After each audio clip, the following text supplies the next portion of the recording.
குடியாத்தம் கவுண்டன்ய மகாநதி ஆற்றில் ஆக்கிரமித்து கட்டப்பட்ட வீடுகள் அகற்றப்பட்டதற்கு தாம் மன்னிப்பு கேட்டுக் கொள்வதாக அமைச்சர் துரைமுருகன் தெரிவித்துள்ளார். வேலூர் மாவட்டம் குடியாத்தத்தில் தழையாத்தம் மற்றும் குடியாத்தம் நகரை இணைக்கும் கவுண்டன்யா மகாநதி ஆற்றின் குறுக்கே தரைப்பாலம் அமைக்கும் பணியை நீர்வளத்துறை அமைச்சர் துரைமுருகன் துவக்கி வைத்தார்.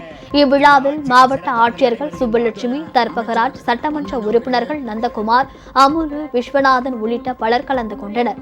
விழாவில் பேசிய அமைச்சர் துரைமுருகன், குடியாத்தத்தில் உச்சநீதிமன்ற உத்தரவின்படிதான் கவுண்டன்ய நதிக்கரையில் இருந்த ஆக்கிரமிப்பு வீடுகள் அகற்றப்பட்டதாகவும் அதற்காக அந்த மக்களிடம் தாம் மன்னிப்பு கேட்டுக் கொள்வதாகவும் தெரிவித்தார்.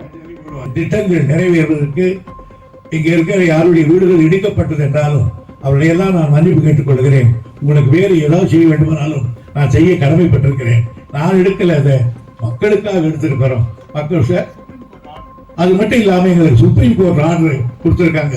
இப்ப கூட சுப்ரீம் கோர்ட் சொன்னார், நேற்று ஒரு ஏரியில ஃபுல்லா ஊடு கட்டிட்டு இருக்கான்.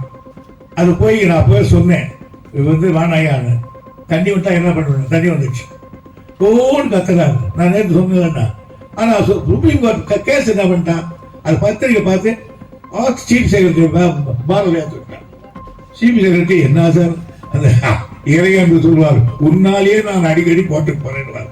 ஆகியனால் அதுவும் ஒரு பக்கம் இருக்கு.